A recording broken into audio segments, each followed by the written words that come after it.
United Nations Convention on Law of Sea. This is the convention with respect to the law of sea. It is this convention is also known as Law of Sea, right? This. Now it was adopted in 1982. It came into force in 1994. It defines the right and responsibilities of nations governing the seas of the world. जितने सारे ocean हैं, seize हैं, सो इससे govern होते हैं. जो right and responsibilities of nation है, इनसे डिफाइन, इस कन्वेंशन से डिफाइन करते हैं सब. So now this convention divides marine areas into 5 zones. I'll give you a photo of this one, like this. Okay, now it divides marine areas into 5 zones. You will notice the 5 zones. First one is this internal waters. This is the baseline. This is internal water. I'll cover this thing first. Just focus on the figure. This is the baseline. This is internal water. This is territorial sea. This is contiguous zone. This is exclusive economic zone. I think you'll get to know this. You know this thing from your legal point of view, because there are many questions being asked with regard to this in CLAT or AILET, in principal fact questions, in legal questions, that related to exclusive economic zone, and there is high seas. Now coming back to the theory part, how you understand how these things are defined or what are the rights given to these zones. These things are given in provisions of this convention. First is internal waters. Now what is internal waters? So all water bodies inside the baseline. What is baseline? Baseline is low water line along the coast officially recognized by state. Now which state? Now this is defined by those states which has the coast, or which are situated on the coast, and the sea is connected to that coast. Now coming back to the figure, this is internal water, this is baseline. Now these areas which are coming before the baseline are internal waters. Now for example, what are the internal waters? Ports, rivers, lakes, these are all internal waters. And one thing you'll have to remember about this internal water is that the country has complete sovereignty on these waters. Now completely sovereignty. No right of innocent passage has been given to that area. Now what is innocent passage? Right of innocent passage.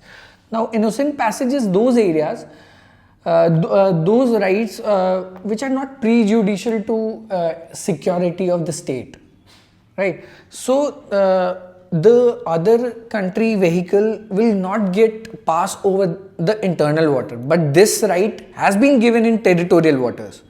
You can, foreign vessels are granted right of innocent passage in territorial waters. Now what are territorial waters? Territorial water is 12 nautical miles from baseline. That's it. This is baseline. This is the zone of territorial sea. This area is 12 nautical mile, right? Now in these areas, the right of innocent passage is not given, but in these areas, the other countries have a right to innocent passage, right of innocent passage, right? Like I mentioned, 12 nautical miles, 22 kilometers, right, beyond its baseline. Next is contiguous zone. Now beyond 12 nautical mile and up to 24 nautical mile is country's contiguous zone. Now coming back to the photo, this is, now from here it is 24 nautical miles, right? But from the territorial sea it is 12 nautical miles. This is 12, this is 24. Baseline it is 24. This is contiguous zone. Now contiguous zone, in contiguous zone, country can impose laws related to specific areas such as customs, taxation, immigration, pollution, if it feels infringement of any of these happen. Now when a foreign vehicle gets into the territorial water or gets into the contiguous zone, they can pollute our environment, right? So that's why the country has an option to impose laws if they are hampering our territory, right? So this is contiguous zone. Next is exclusive economic zone. Now beyond its now coming back to photo, like this is exclusive economic zone. This. Now beyond its territorial waters, every coastal state country may establish an EEZ, exclusive economic zone, extending 200 nautical miles from the baseline. Now 200 nautical mile from the baseline itself. Okay? Now the coastal state has the right to exploit and regulate fisheries, use the zone for economic purpose, and regulate scientific research by foreign vessels. Now foreign vessels are entitled to move freely through the zone. There are some rules and regulations till contiguous zone, but in exclusive economic zone, foreign vessels are entitled to move freely. Next is high seas. High seas are water beyond the exclusive economic zone. It is considered as common heritage of all mankind and is beyond any national jurisdiction. Whatever after the exclusive economic zone, it is in the aspect of high seas. Like this is high seas, you can see, right? Now coming back to the Indian aspect of this, now there are states who have a coastline, right? Now which are the states of India have a coastline? These questions can be asked from the geography point of view, right? UNCLOS is a convention, it is related to your legal point of view, right? And the dynamic aspect.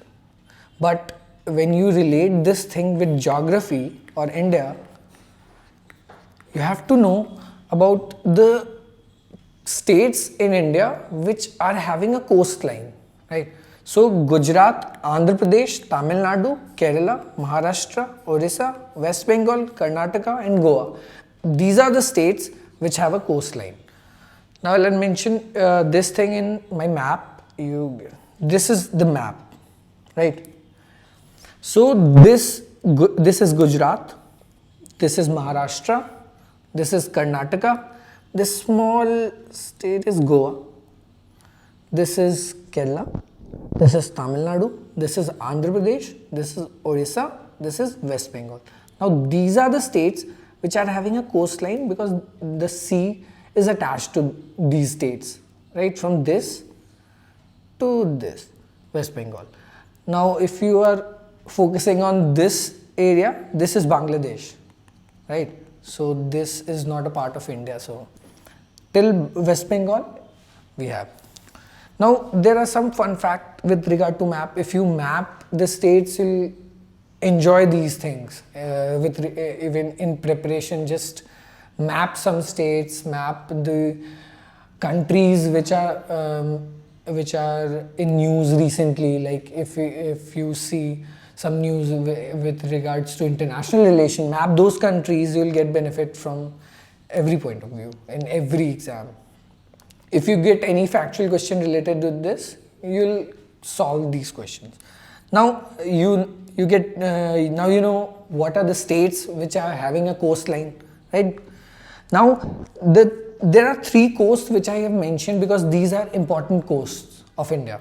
First is Konkan coast. This is from Maharashtra to Karnataka, right?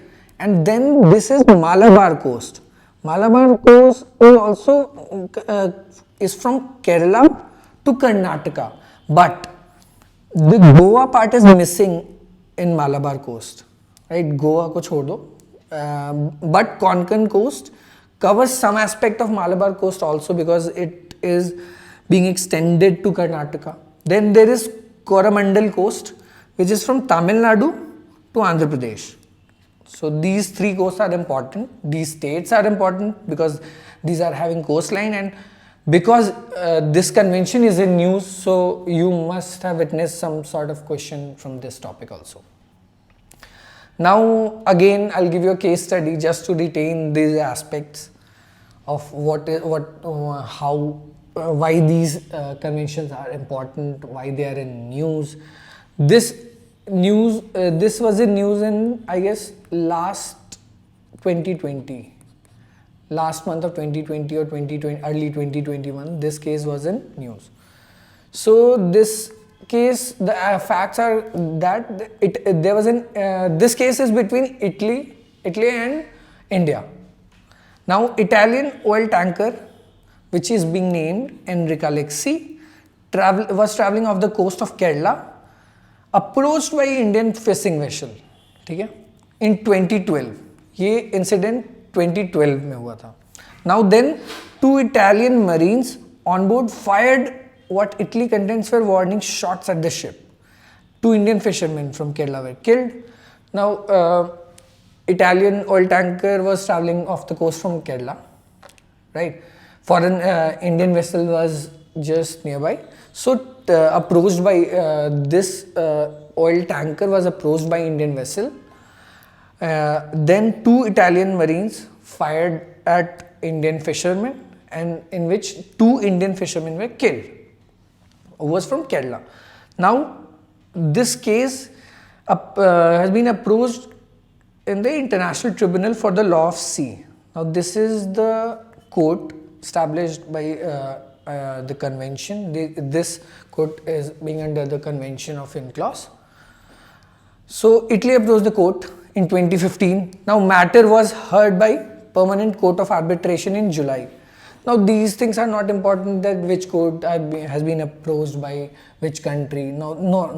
These things are not important, but the importance is that there was an Italian oil tanker which was being approached by Indian fishing vessel, where it was Kerala. It was the Italian marines fire shots at Indian fishermen, and 2 were killed.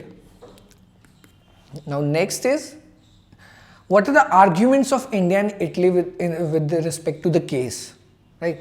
So, India said that vessel was fired without notice. Now, Italian vessel came and fired without notice. India said that. And the marines flouted India's sovereign right by entering Indian waters and killing the fishermen. These are the arguments presented by India in the court, that these marines come in our territory and kill those fishermen which was from Kerala. Now, Italy said that Italy was convinced, and they offered compensation of rupees 1 crore each as compensation for the families of the dead fishermen. This was the thing that Italy said in the court. Now, next is, what comes is the judgment with respect to this. Now, India does not have the jurisdiction. What the court said in this case was that India does not have the jurisdiction to try the marines because they are from Italy, and the Italian marines cannot be tried in an Indian court. Now, why? Because the court recognized the marines' functional immunity since they were engaged in a mission for the government of Italy.